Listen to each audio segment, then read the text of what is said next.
I've talked about how resilient and how proud I am of these guys. You know, from last year, the night before we're leaving for the NCAA tournament, the tournament's canceled. We're at a team meal. And then as society has been challenged, they have too, and they're trying to get an education, play basketball, et cetera. So today, we had to change hotels before we came down because of the change in us leaving on Wednesday instead of Thursday. The hotel we're in, which was fabulous, was totally overwhelmed with Valentine reservations for today. So at 1 o'clock, now at 1 o'clock, we'd been up this morning. We had filmed very early. We walked through in a ballroom. We had breakfast. So our pregame meal was and basketball all afternoon.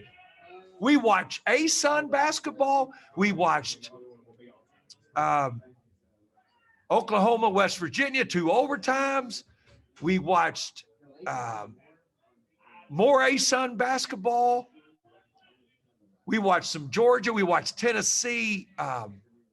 Yeah, we spent all afternoon in one big room watching basketball together. Totally out of our routine. We had guys napping on the floor. It was unbelievable how close they are.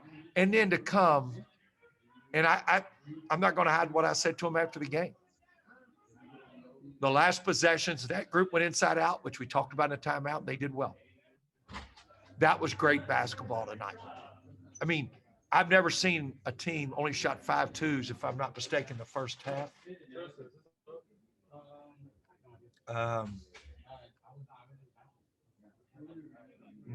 They were the first half. They shot 32 shots, and I mean made 5 2. We played incredible defense tonight, and then the offense was just that was good basketball. I mean, I loved watching that tonight. To be a part of this tonight, a 2-game road swing, a win, they should celebrate. They should enjoy it because they earned it. That's why they should enjoy it. Nobody gave us anything. Go ahead, guys. Scotty, this is Tom Lane. Any thought of just making that a regular thing, changing hotels on game day? We were all in this big room.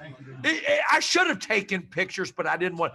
So we had guys getting treatment on their legs. We had guys napping. We had guys with music. We're all watching basketball. It was unbelievable.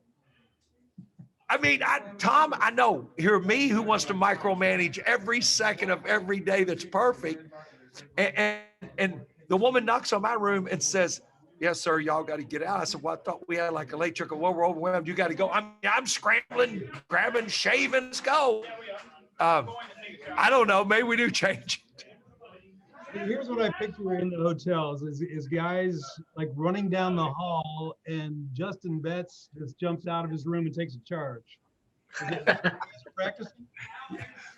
Well, you know, I know there was a lot of social media things, but the amount of pride that I take when they draw one and everybody sprints to them. There's a funny story about them sprinting to them. My second year, no, it was more than my second. Nick Holmes, we drew a charge in Freedom Hall, and Nick Holmes literally stepped over our guy that drew it. And I benched him the next night. I'm not trying to embarrass Nick. He won a national championship. But that set the tone for many years to come, believe me. That story from Nick has been passed down a lot. Scotty, I'm sure everybody knows that Justin also was a Knight of Honor. That was brought up on the broadcast quite a few times. Start, though, that you guys had, getting out to the 11-0 start, coming off last night where it went down to the final seconds. How key was that? And then obviously being able to maintain that and get that big lead at halftime. Go ahead. Try again, Kent. What just the jumping out to that 11-0 lead and then being able to, maintain it throughout the first half. How key was that? Because you kind of thought they'd come with a pretty good shot tonight based on the way last night ended. And we just kept it in those 4-minute wars. We didn't alter. We just said, win the next war. I'll tell you a great moment, because that's a good question. At the under 8, as I sit down to begin the timeout, Dylan Penn literally talked for the first 30 seconds of the timeout. Dylan Penn just jumped up and said, we're winning this next war. We got to finish. We got to play defense, rebound. And like I always say, it's greater if it comes from them. I sit there and listen to him. I listen to him. This was an awesome road trip. You know, we had to scramble to get out of town, and then, you know, playing a team that's just athletic and tough, and they come out there tonight just raining threes. But we never lost focus. We never lost our concentration. Most importantly, we never lost our togetherness this whole trip, but especially tonight. We did. We couldn't walk through this morning because they had volleyball here. It wasn't their fault. So it was impressive. It's the second time this season that I've probably seen something I've never seen. I've never seen a team go through a whole half and miss only 5 shots. And I don't think I've seen a team play a game and make only 7 twos. And I think that's all they had. And one of them was kind of a late garbage time. So, I mean, they only had a couple in the second half. You got to keep it out of the lane for that to happen. I know they shoot a lot of threes, but that has to feel pretty good. Well, it does. It does. And if you go back and you've watched Bellarmine basketball over the year, Eric, you've seen where we've improved in that area. I mean, that's by design. I mean, I keep saying it. People brag about our offense, et cetera. Like tonight, we had 19 assists, but it's, why not play defense together? Why not play defense totally together as much as you do offense? And this team, you know, we watched the film last night at the hotel as a staff, and we were incredibly critical of ourselves. And we like I said, we had a great. Are we good? Yeah. I don't think you've ever been got the best weather guy.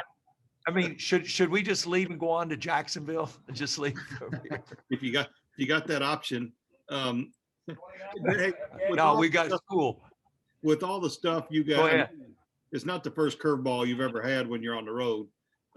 You know, and in Division II, it's kind of a way of life. You just kind of make things work. But this team has to be kind of used to rolling with those kind of punches, don't they? They were incredible, though. It didn't even bother them. We were worried. I mean, I'm worried about everything. They never turned a hair. They never turned a hair. They're thanking us. Coach, this was fun. We're all in that one room watching basketball. I mean, it was great. It was a whole afternoon of hoops. Scotty, what's it say about this team? We never even talked about it last night, but you didn't even know you were going to play North Alabama until the middle of the week. You prepared for 2 other opponents. Yes, we and did. to come out and win both these games on the road. What does that say about the group? Well, I keep talking about how resilient they've had. A lot of practice. You go back from last year's NCAA tournament, a worldwide pandemic, they've had a lot of practice. Yeah, we did. We prepared all day Sunday for Liberty in North Florida, and then we had to start Tuesday immediately on North Alabama. And I tell you, one of the great things, like Monday and Tuesday was all us. And that was great. It was just teaching us. So if there's a positive in it, Kent, that was the positive. We were able just to focus and total concentration on us. So we turned it into a positive. I'm proud of that.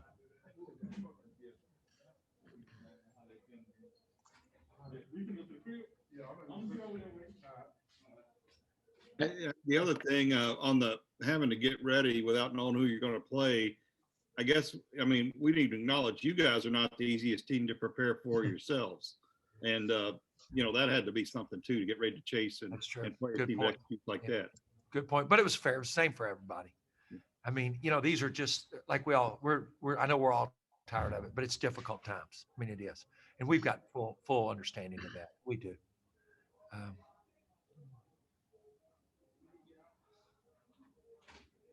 It's a heck of a performance. You know, it was a heck of a performance. We were sharp. I mean, we were really crisp. That's the best Saturday game we've played without a doubt.